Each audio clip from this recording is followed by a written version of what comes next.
Кезекшілік бүгін кім жоқ сұрақта? Бүгін сыныпта Талғат Дәулет, Юсуп Ғаділ. Талғат Дәулет пен Юсуп Ғаділ себепті екеуі. Жақсы балалар, онда барлығыңды мен ортаға шақырғым келіп тұр. Біздің абай Құнанбай жалғастырып алып кетіңдер, ал мен бастайын. Ғылым таппай мақтанба, орын таппай баптанба, құмарланып шаттанба, ойнап босқа күлуге. 5 нәрседен қашық бол, 5 нәрсеге асық бол, адам болған десеңіз, тілеген өмірдің алдында оған қайғы жесеңіз.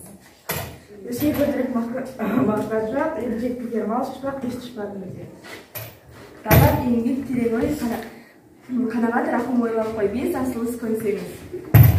Жамандық көрсең нәпәтлі, суыдып көңіл қылсаңыз. Жақсылық көрсең ғибратлы, оны ойға жасаңыз. Ғалым болмай немене балалықты қисаңыз. Болмасан да ұқсатпақ, бір ғалымды көрсеңіз. Ондай болмақ қайда деп айтпа ғылым сүйсеңіз, сізге ғылым кім берер, жанбай жатып сенсеңіз. Дүниедегі малдызы ғылымға көңіл берсеңіз. Білгендерің өзіне махаббатпен ерсеңіз. Деген тұтмаға жазалғандар, ғылым тұтмаға жазалғандар. Қайратында жоқ па? Алдар бұл Абай Құнанбайұлының қай-қайғы сөзінің кейіпкерлері деп ойлайсыз? Тыңдамаңыз. Соған бір сұрақ жазып келесі топқа лақтырайық, алмастырмай.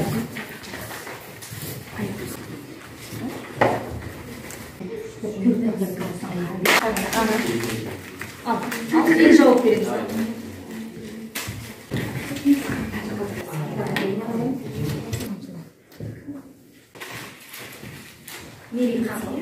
Қайрат тобына қойған сұрағымды, одан кейін алған жауабымды. Біз ғылым тобы Қайрат тобына ғылым институты жеке таңдарды дәлелдеуге деген сан қойған болатынбыз. Біз жауабымызға қанағаттандық. Себебі олар толықтай жауап берді. Себебі құдайшылық жүректен шыққан әрбір сөз әділет, нысап, ұят дейтұғын заттарды көрсетеді. Бізде бірінші бөлім Қалың елім қазағым бөлімдегі бүгінгі сабақтың тақырыбы Абай Құнанбайұлының 17-ші қара сөзі. Келесі. Бүгінгі оқу бағдарламасына сай оқу мақсатымыз көркем шығармадағы кейіпкерлер жүйесін жинақтау және даралау, көркем шығармадағы көтерілген мәселелердің жаңашылдығына баға берулерін келеді. Бірінші тапсырмаға қарай. Мында алдарында сәйкестендіру кестесі жатыр. 4 кейіпкеріміздің айтылған сөздерін бір-бірімен сәйкестендіресіңдер. Одан кейін әркім өзінің тобының атауына байланысты келесі. Атауына байланысты болмысын ашатында 2 дәлел келтірулерін керек. Ал бастардан 5 минут уақыт сөйлейді.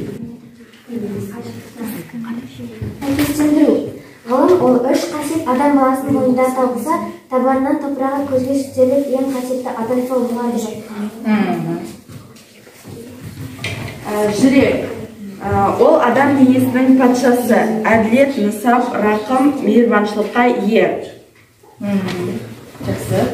Бөліп алды олар. Ақыл. 3 қасиет адам баласының бойынан табылса, табанынан топырақ көзге жетерлік ең қасиетті адам сол болады.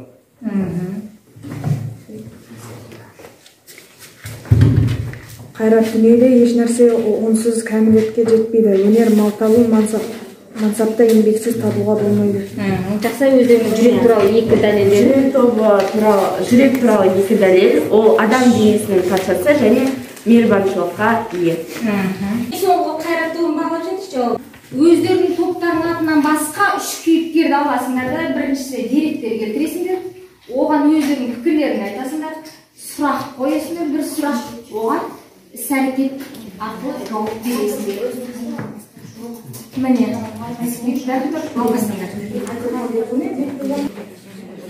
Екінші дерек файлы бойынша шығармадағы кейіпкердің бейнесін аштық. Біріншісі ғылым. Әділ шешім шығарады. Екіншіден жанжал туған жағдайда көмек берер. Үшіншісі дауды шешіп, әділ шешім шығарушы кім? Бұл сұраққа өзім жауабым. Әділ шешім шығаратын ол ғылым. Ол әр заттың байыбына жетіп, өз бағасын береді. Үшінші тапсырманы адамның қасиеті ыстық, қайрат, нұрлы ақыл, жылы жүрек. Орталығы берілген құрылымы біріншіде көтерілген мәселені 3 сөйлеммен жазасыңдар. Екіншіде бір аргумент шығармадан бір қанатты сөз анықтайсыңдар, табасыңдар. Үшінші, қазіргі өмірде маңызы бар мәселе 2-3 сөйлеммен оны жақтайсың ба, әлде жақтамайсың ба? 2 сөйлеммен, ары қарай кеттік. Мынау дескрипторлардың алдарында бастай беріңдер. Бұл қарашөздегі келтірілген мәселе. Жүрек адамының денесінің патшасы екендігі, ешқандай шешім жүрек қалауынсыз қабылданбайды. Жақсылыққа, мейірбандылыққа, барлық ізгі істерге итермелейтін жүрек. Үлкенге ұят, кішіге рақым қылдыра тұғын жүрек. Бірақ жүректі таза сақтай алмайды да ақырында қор болады. Қазіргі өмірде маңызы бар мәселе адам жүрегінің таза болмауы. Адамдар қайырымдылық, мейірбандылық, ұят дегеннің не екенін ұмытқан. Әр адам өзінің қара басын ғана ойлап, не істеп, не қойғанын білмейді. Өмірдегі маңыздылықтарды ұмытқан.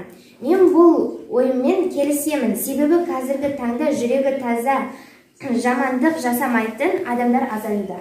Кері байланыс жасап жіберейік. Бүгінгі сабақ бойынша алдарында жетісті баспалдақ тұр, стикерларын жатыр, соған ойларын жазып. Мәселен бүгінгі сабақта кейбір бала толық түсіндім, барлық тапсырманы орындадым, мен мақсатыма жеттім дегендер жоғары жағына, орта жолда қалып қойғандар, орта тұсына мүлдем сабақтан ештеңе түсіне алмадым, тағы да оқығым келеді дегендер төмен жағына, баспалдақтың шет жағына жақсы шығыңдар, ал кеттік аз.